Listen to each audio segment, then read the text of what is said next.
So is this a musical concert or is it supposed to be like a Insta concert, right? Like the people who bought the tickets just bought it for the hype. Aankh mare.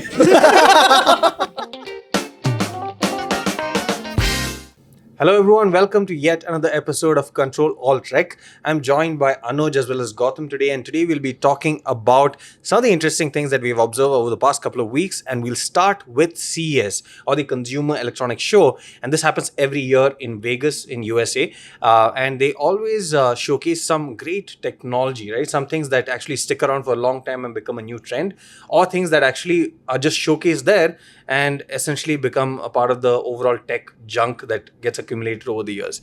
So I think there are a few things that we have seen, and maybe I'll start with one and then we can talk about whether that's going to set a trend or whether it'll just be a part of history. And then each of you can maybe also name something that you liked or maybe didn't like that we can also share with our viewers. So the first one I want to talk about was the Lenovo rollable laptop. I actually first saw this on the Jimmy Fallon show.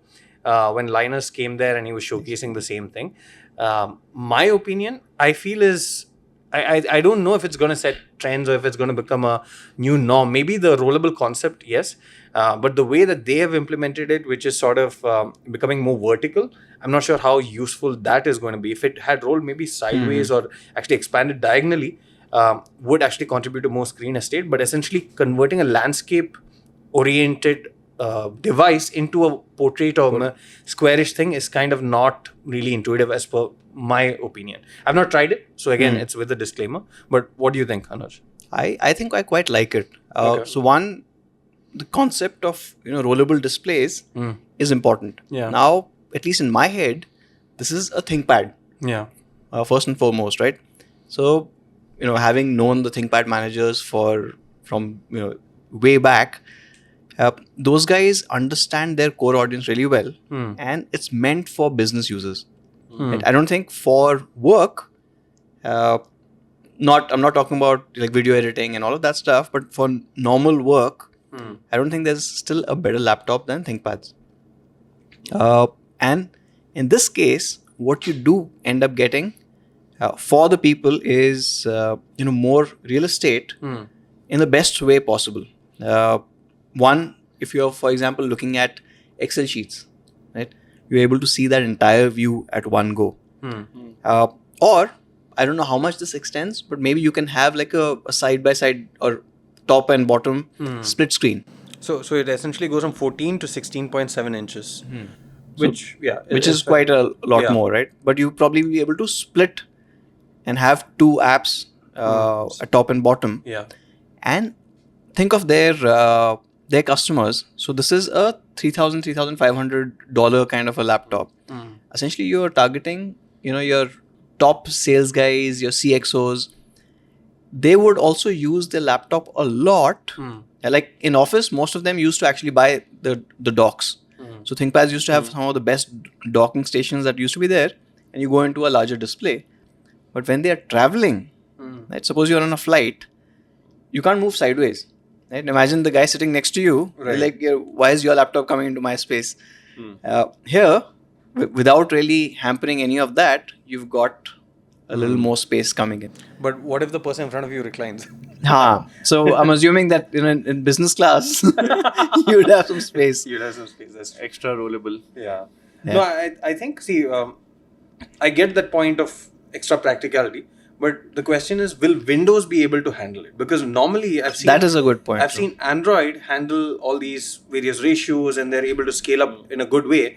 But Windows as a platform typically does not really board too well with these experimental. But it's Windows like a tablet size then. If it's full rolled out, then it's basically changing orientation in a way. But you can't change. So it just becomes a vertical display. I think that at software level, this is what Windows would be following. That just give it a tablet kind of a landscape. I mean, from a Windows perspective, you can have 3 different monitors connected with 3 different aspect ratios, and it does that fairly well. I don't think that is too much of a problem. Maybe if they add like yoga hinges, then you can just turn it around and it becomes like a display with a support. Just the display. Just the display. So if you just fold it out, then it becomes like a horizontal display for Maybe your a content watching. Gen and all. 2 sort of thing. I think they might be thinking of it. Because right now the rollable mechanism, I'm not sure how they have done it internally, but it has to push it out. It's a motorized thing, right? So I don't know But if the keyboard basically goes at the back, then it becomes like a widescreen TV.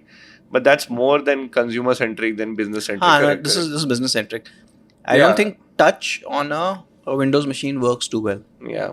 So if you're just moving into that mode, then it's only touch. Touch in Windows. I mean, none of the computing more like versions. a presentation mode or something like that. Then you can basically make it like a bigger screen to present. But yeah, I mean, as a concept, having extra screen space when you need it and having a compact device when you don't, I think is fairly good. Interesting. Yeah. So anything else that you guys have seen from a CES perspective? I think my favorite one is a product video that came out. So it's about this robot which is supposed to be a companion to kids. It's called AIME. Okay. So very close. Yeah. AME Yeah. is what they're calling it. But and it does like the basic stuff, right? Companion robot, talks, answers questions. So I'm assuming some GPT powered. But my favorite moment was in that product video itself is the robot. Okay, not the kid. The robot is asking the kid the question, "What is living?"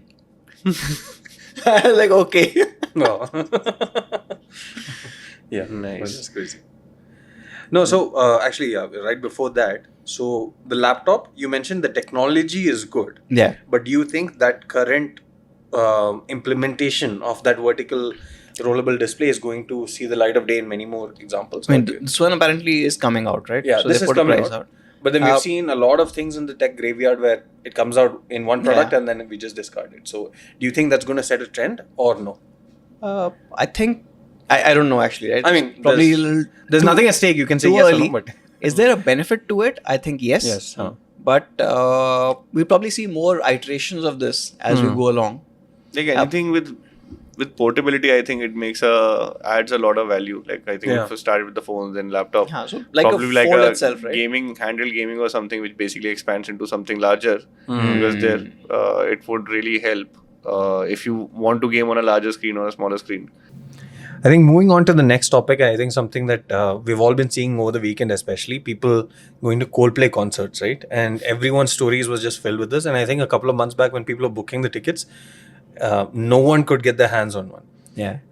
But the funniest thing that I saw was the fact that they were saying no one was singing along with the band, which means that probably the people going there are just going on the hype that they want to go to a concert, they want to post stories, they want to post videos or reels or whatever, but not actual fans of the band, which is kind of weird. So, compared to concerts long back, there's hardly anyone who's engaged with the band itself. And I think, Anuj, you were talking about your experience with Metallica. If you want to share that with the viewers also. So Metallica 1, yeah. the tickets were $500. Yeah. It was in Palace Grounds. Yeah. I don't think Palace Grounds holds concerts anymore. It was Palace Grounds.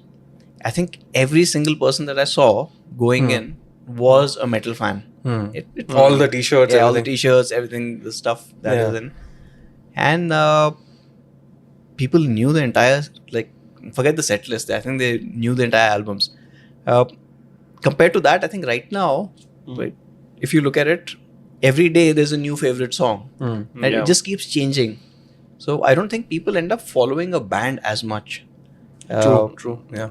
So, it's a problem of plenty kind of a thing. It's just information overload that it's for example, if you're watching a movie today, right? If I remember watching a movie when cable first came out, and say ZTV or Star Plus or something like that would have one movie, and you'd sit at home and watch that movie. Like my entire family is watching that one movie. You'd even see it multiple times. Sometimes reruns as well. Suryavansham. Like every time you open Setmax, it's playing. Today, if you've picked a movie, right, and you're playing that movie, while playing that movie, you're still surfing. Right? Second screen. Second screen. And so yesterday we were watching this new series on Netflix. It's about that Tihar jail thing. The Black Warrant. Black Warrant, right? In the middle, I turn around, my wife is scrolling reels. Oh. Right? with sound down. I was like, what the hell are you doing? Yeah. So I think for all of us that Yeah. attention span, and hence that lack of attention span is also driving the lack of in-depth knowledge, or I would probably say that understanding, the deep understanding that we would have for almost every subject, that's kind of going down. Made worse by ChatGPT. Okay. Are you guys Coldplay fans? No. Either of No. you? No. Okay. But I still have a bunch of questions to ask. Let's see how you guys do. Essentially, I would say I like Coldplay songs, but again, I'm not a fan, or I'm not someone who can answer this. I'll also plead guilty saying that I probably don't know most of these, but I'll still ask the question. So what is the current tour name? The Coldplay tour that's going on? Do you know the name? Can you guess it? Winterfell. Cold season play. No. Okay, the answer is Music of the Spheres World Tour. Okay. During Coldplay's India You could have called concert. it volume of the spheres. Yeah. Like sound Oh, volume. He's gone into math. During Coldplay's India concerts, how many people tried to buy tickets online in just a few hours? In a four few options. hours? Yeah, in a few hours. Options are 1 million, 4 million, 8 million, and 10 million. 8 million. It's India, so I would say like as many people, like 10 million. What's the highest number? Answer is 4 million, which is also pretty big. But yeah, even I expected 10 maybe. Considering it's India, like you said. 4 million. Yeah, 4 million. That's Redmi Note 10. It's a sky full of stars. Note And 10 for sale. no one got the tickets. It was weird. I think even Abhishek was trying to get it. And I think that whole ticket stuff, right? I think it started off with Ticketmaster in the US. yeah. And now everyone else is following suit because that's the most profitable route. Yeah, building the hype. Yeah, building hype and then limiting tickets. And then, I don't know how much it's true. But what I've read is that they hold back certain tickets and then It's just slowly hype marketing, basically. So, yeah. I mean, actually, I don't know what the ticket prices were. Eventually, people like earlier they were saying that I it's think selling for like 4,500 was the listed 4,000 or price, something. but then people are buying it for 1.5 lakhs also. Why? It just feels Just very, for your stories. Just for Insta stories. Okay. It feels very. What is bland. the OTT platform that they're partnering with to stream their Ahmedabad concert? That I I'll go know. with the Ahmedabad. Geo Hotstar. Oh yeah, of course, Ahmedabad, right? Yeah. Geo, right? So? Obviously, answer is No, so now have they merged? yeah, Geo Geo Hotstar is one. Yeah, Geo Hotstar is one. Okay. The last one, which again is I think an answer that no one would know. Can you name all the members of Coldplay? And November- actually, November, December. can you guys name the lead singer at least? Chris something. Chris Martin. Yeah, he got it. Okay, at least Chris. That's fine. So I have 4 options. Okay, Chris Martin, we all know, so I'm removing that name out of the sheet. But who are the other 3? So one option is Johnny Buckland, Guy Berryman, Will Champion. That's option It 1. sounds made up. Second one is Johnny Buckland, Adam Levine, Will Champion. Adam Levine Levine is is not Maroon Maroon 5, He's in yeah. Maroon 5. So you yeah. can. Ed Sheeran, Guy Berryman, Will Champion. Okay, then option 1 was the right So Will one. Chapman is and one definitely more. there. One more. Johnny Buckland, Guy Berryman, Travis Barker. I have no idea. Finally, the first one, which he said is made up. That's the actual one. Like in Ahmedabad, their drummer would have showed up and they would like, oh, Dandiya party thi ye to. Yeah. So that reminds me of that joke. There was a comic who was doing a stand-up and he's saying that the Coldplay drummer has the best of both worlds. So he's rich, extremely rich, but he has anonymity as well, right? No one knows who he is exactly. So he can show up somewhere and people will still not know that he's a drummer. I mean, Chris Martin, I don't think can do that, but rest of the folks maybe. So interesting. And now, next segment, movies and series. So what are you guys currently watching? Or what did you just finish watching in the case of a movie? Or if you're like me, you watch movies like series in episodes. I started watching this one, Black Warrant. Yeah. A little too heavy. Yeah. Saw Patal Lok. Yeah, season yeah, 2. yeah. Good. I think it I've was. not seen it yet. And I don't know if I think the locations were in Nagaland. So to bring that in as First well. season is good, I've heard that. Even the second season was it kept moving, so it wasn't too heavy. And what I also like is they've finished the story in 7 to 8 episodes, so they didn't have to go to a 10, which somehow like, most of these guys end up stretching a bit. So then the pacing is a lot better. Interesting. What have you seen recently? Actually, I also was watching Black Warrant, but I think it just gets too dark. Too heavy, no? Too dark, too soon. Apart from it, I think I've been trying to watch some Korean shows. I think Squid Game season 2 is like a drag. Oh, no. But yeah, I'm currently dragging along. So it's taking me a lot of time to just finish it off because it is quite boring compared to the. Actually, you know season what they one. should do is take Squid Games, but make actual sports with it. Like for example, you have football, right? But there's a football match Feels like in Squid Games. feel like something the Dictator 2 movie can do. Ah. With a gun. Or Is that coming? Dictator No. 2? No. Imagine cricket match, but it's Squid Games, so you can't drop a catch or something like that. That would be interesting. But then Koreans wouldn't know any of these sports. So, oh, actually, they play football. Actually, a couple of Korean shows are really good. Like one of the shows is like Signal, which I think there's on Z5. There's like a Hindi version of it now, which is like a Dubbed or no remake? I don't think if they've given credit or not, but yeah, there is a version. So Signal is like really good. Then a couple more shows. So I think they also are going quite an interesting zone. No, so their overall filmmaking, like for example, Parasite itself, right? That Yeah. movie was far superior in terms of storytelling compared to most of the other stuff that you get. Yeah. I mean, half of Hollywood movies right now is either Jason Statham having a job, That really- an Audi probably, a beekeeper which Audi or will he something pick? like that. Yeah, No, yeah, so yeah. like a driver or a beekeeper or Yeah. security guard. guard. Yeah, exactly. the other half is The Rock being The Rock. Yeah. Or Ryan Reynolds being Ryan Reynolds. Correct. Right? So it's just the same. So you've seen one movie, Yeah. and then the rest of the movies are essentially second screen, right? Yeah, In which yeah. your phone becomes primary. Did you see that? The red one? Yeah, I saw that. Yeah, that was also a good second screen Yeah, like- movie. Yeah, but It's like Europe. unfortunately, I saw it in a flight, so that was my first screen. So there's no second screen there. But 2025, what are you guys looking forward to watching? New movies, anything that you're looking forward to? Nah, just GTA 6. GTA 6, that's nice. So I was just looking at the list of movies that are coming out. Superman is coming. The Nah. Oh, reboot. except the super dog will be there. Yeah. Oh. Captain maybe America is coming. So essentially, see, I think for the longest time, after Ant-Man, I think in 2008, entire Hollywood sort of shifted to the superhero Yeah. movie thing, right? They tried to Then again, it became a problem of plenty that. yeah, Yeah. and then Phase 3 in Marvel was essentially everything was bad. I don't think there was a single movie. Phase 3 was... Phase 3 or Phase 4? Phase 4. Phase 4, yeah. Phase 4 was Actually, did bad. not like anything after the Avengers, the first part. Did not like any movie after that. But Not the second Avengers? No. And second, also- I mean, the Ultron one was quite sad. yeah, Ultron was sad, but both the... But probably because of Ultron, I just completely moved out saying I don't want to get into But this. Just Infinity getting Wars, too yeah. much now.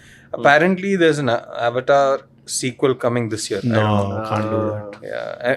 There was nothing different in the second part. Is It was exactly the same. except the water graphics were brilliant. No, that for sure. I mean, the graphics were great, but storyline is the same. Yes, It's like there's every nothing time it's different the in it. But I don't think it did as well as it expected. How much did it score actually this time? Because earlier when it came, it was the biggest grossing Yeah, movie. it doesn't matter. I Yeah. think whenever you see a lot of collaboration, you Actually- know product is not good. Because Yeah. they have the Ubisoft game coming out and all that. I knew that it's going to be bad. One question I had was what happened to Gladiator 2? It's a good movie, right? I don't know. That's what I mean. It's got Pedro Pascal. Yeah. So I'm assuming it would be good. Yeah. But then nobody spoke about it. It didn't move much anywhere. From box office perspective, maybe. Yeah. Oh no, actually rating 6.6. Compared to like 8 point something with the Russell Crowe I'm one. pretty sure. Yeah. Russell Crowe The was... same thing as the 300 part 2. Oh yeah, that was Yeah. terrible. Uh, again. horrible. Oh, They could at least just call it 301 or something. The 301. That was like OG1. Levi's collection. OG one was 8.5. Yeah. OG one was Oh like... shit! Actually, no. So, Avatar, the one in 2009 was 2.9 billion, and the second one is 2.3 billion. So they that's made also- money. Yeah, they made. So it was a cash grab, right? It is part 2, part 3 are generally. So then I'm cash- guessing, and I think also the reason for this is the audience that saw the movie back then is Yeah. very different now. Yeah. Like you have a lot of kids. It's a family friendly movie also. 10 years later, yeah, you got a new audience completely, Correct. right? This is 13 years later, and now he's Just your shooting. 4DX experiences and all that would also be Yeah. there. Maybe, yeah. Although the interesting thing would be how many tickets they actually sold, because the price has sort of ballooned over the past 13 years for That sure. too. Yeah, and even at that point of time, this was the No, first 3D movie, right? No, Like, this was the first movie where they were charging extra. extra, yeah, for that experience. So It was an really long film as well. Yeah. it was what? But which is like you're saying sequels are cash grabs. Which sequel have you actually liked? Dark Gun. Knight. Yeah, Dark Knight, yeah. Top Gun also. I actually thought Batman Begins was slightly better than Dark Knight, but Dark Knight wasn't a cash grab. I think it was a good continuation of the story. No, I would say Top Gun also. Top New Gun Maverick. Yeah. I actually did remember not liking Top Gun as a kid because I saw it maybe when I was too young. But I absolutely loved the new one. And I felt bad because I saw it on a mobile screen. So I'm like, shit, but I still loved it. I enjoyed it. Even Mission Impossible 2 and like all Mission these Impossible 2 wasn't as good as 1. Yeah. I mean, Although I liked it as a kid also. All the Yeah, stunts. I the also liked it as a kid. John Woo pigeons and everything. Yeah. maybe same age group. So, age group. Ah, Anuj was too young. like, I think the best sequel ever to a movie is still Terminator 2. Yes. And they should have ended it there. That's true. Terminator 1 I remember seeing, but it was more of like a thriller and a little scary. Terminator 2 was just 2 was stupid. crazy. Yeah, I agree. And that was my, I think, favorite movie as a child growing up. I I was like hoping, when is Terminator coming to see me? that reminds me, maybe I should watch it again. Yeah, that's a great movie. Been a while. It's a great movie. And at that point of time, the CGI that they've used is one of the first with CGI. There's hardly any CGI. There's a lot of practical effects. No, the liquid metal thing, that was all CGI. That was So- it's still better than most of the movies we see today. Yeah. So, And that was what? 91, Jani 92? Dushman. yeah. Jani Dushman. No, so I did a project on this during film school. So basically, he had a movie right before that. I forgot the movie. It was this underwater thing, James Cameron. So he used that same technology. Waterworld. No, Waterworld was somebody else. That was Kevin Costner's movie. Costner's movie.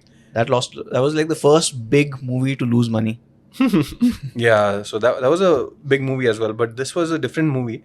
And I think the technology that he used there for CGI at that time was quite useful for T2. That's what I remember. Terminator 2. That was a great movie. Yeah. But yeah, so not much to look forward to this year from an entertainment perspective. But so this weekend, Saturday, I spent close to about 3.5 hours dying with that monkey. Playing Wukong. Black Myth Wukong. It's just, I mean, it's a pretty game, but such a waste of Unreal Engine 5 because I'm still stuck at level 2. Maybe a skill issue. I got so tired that I fired up Red Dead Redemption 2 again. Yeah. So I've only spent about 500 hours in that game. So right from the start, but playing Red Dead Redemption 2 and the complexities of that world and how alive that world is, if they just do that much with new graphics with GTA 6, I'm going to be very happy. Yeah, I'm also looking forward to GTA because I think since Vice City, I've played every title. And that's one game that, Yeah. I played GTA 1 and 2. I've not played. I mean, I've played those, but yeah. It was good fun. And then I remember when GTA 3 came out. So I had a 933 megahertz Celeron, which struggled. Wow. But I was like, ooh, 3D. Yeah. My first GTA was Vice City.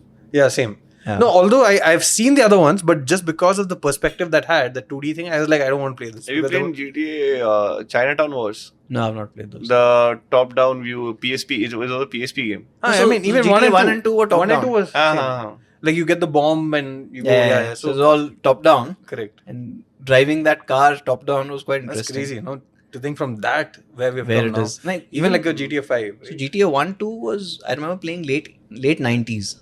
Hmm. And by 2005, we had San Andreas, which just blew my mind. So, considering... 97 was GTA 1. That was crazy, actually. Yeah, so I remember playing that. Wow. So, considering that GTA 5 was 2013 and Red Dead was 2018, how evolved Red Dead was in those 5 years, right? Now, from Red Dead, you give 5 years more to get to GTA 6. I'm just discounting the COVID years because everyone was working from home and nobody works from home. So even if they've taken that much leap, I think that should be the entertainment title of the year easily. Hopefully. When is the release date though? Nobody knows. 2025. Fall 2025. December 31st. Yeah.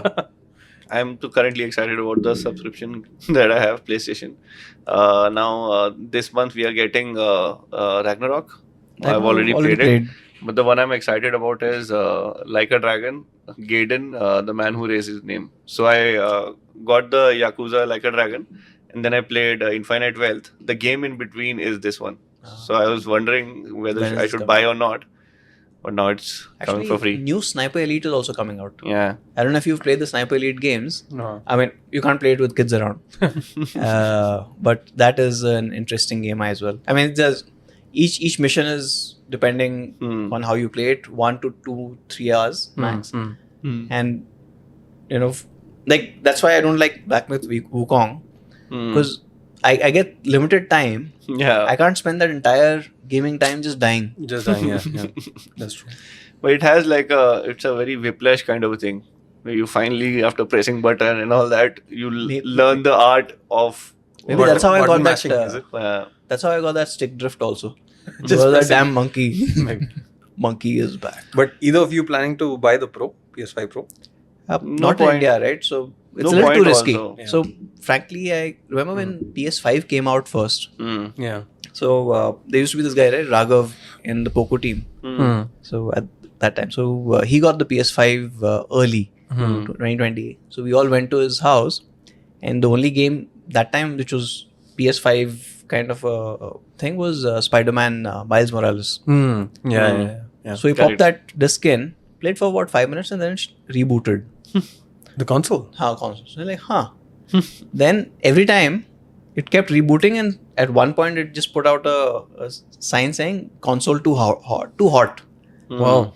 So basically the cooling system had failed, the fan had failed inside. Shit, okay. So but he had bought it locally, so that's fine. he just shipped it back and got a new console. Right. But if you bring But it if from you have abroad, a PS5 Pro, you buy it from say US, yeah. good luck trying to get any warranty or fix on it. So a little too risky. That's true. I think before my this PS5, my last console that I bought in India was PS2. Everything was imported beyond that point.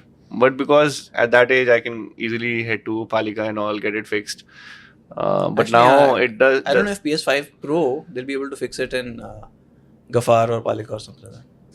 Maybe they still can. Like there are like iFixit videos and all that, so these people actually get to know from. They're quite enterprising. I mean, if I could get it in India, and this is what $699 right? Yeah. So let's assume 70,000 rupees in India. But then carrying it is also a pain, right? It would be what 5-6 kgs No, probably. it's slightly heavier than your Slim. So Slim is much lighter than the old PS5. So this would be about 3.5 to 4. 3.1 kilo is PS5 Pro. That's not much. But then 3.1 kgs is takes like up a a lot of gaming laptop. Takes up a lot of space, but yeah. Is it lighter? Because I'm seeing It's lighter than the original PS5. So PS5 Slim 3.2, PS5 Pro 3.1. Oh, it's So lighter. it's lighter than the Slim. You should have called it PS5 Lite. I think the original PS5, because the PS4 used to make so much noise, they put a huge heat sink. Most of the weight is heat sink. Yeah. And then they realized they didn't really need it as much. So they've been cutting down on the heat sink. So hence- so finally it's also slimmer. It's just 3.5 inches or like 89 millimeters versus 97 on the Slim. So it's slimmer, slightly taller, and lighter. Interesting. But anyway, I think once the Slim came in already, it's pretty compact. Not too bad. I mean, I have the original PS5. Yeah, I also have the original PS5. I have the Slim but digital. I connected it to the gaming monitor, and it does look really good. Yeah? Yeah. So I was playing. I actually opened up the sides, so I basically disconnected. So I might as well check. So it was like huge chunk of dust. So I basically got the vacuum, cleaned it up, then I placed it right next to the monitor. Problem is I don't get audio, so I have to use my headphones for now. But it's still good. It's really good. If you have the adaptive sync on, then it goes like full screen. you notice that it's wider, but then you get used to it. Your eyes get used to it. It's like earlier, like you play PS2 games on widescreen TVs. Then you used to see this stretch out thing. PS1 or PS2. Now you also see it. PS1. PS2 I think was okay. But still feels okay. Because the side of the screen, you're not really focusing too much on. So still feels okay.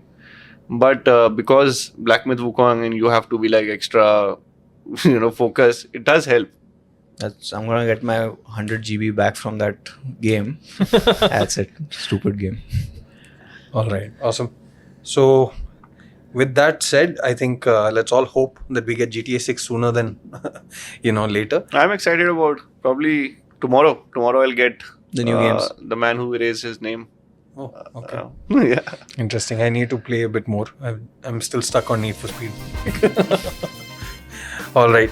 Thanks a lot for watching, guys. If you have any suggestions or topic ideas, let us know in the comment section below. As always, thanks for staying tuned. Thank you, Anush. Thanks, Gautam. See you guys in the next one.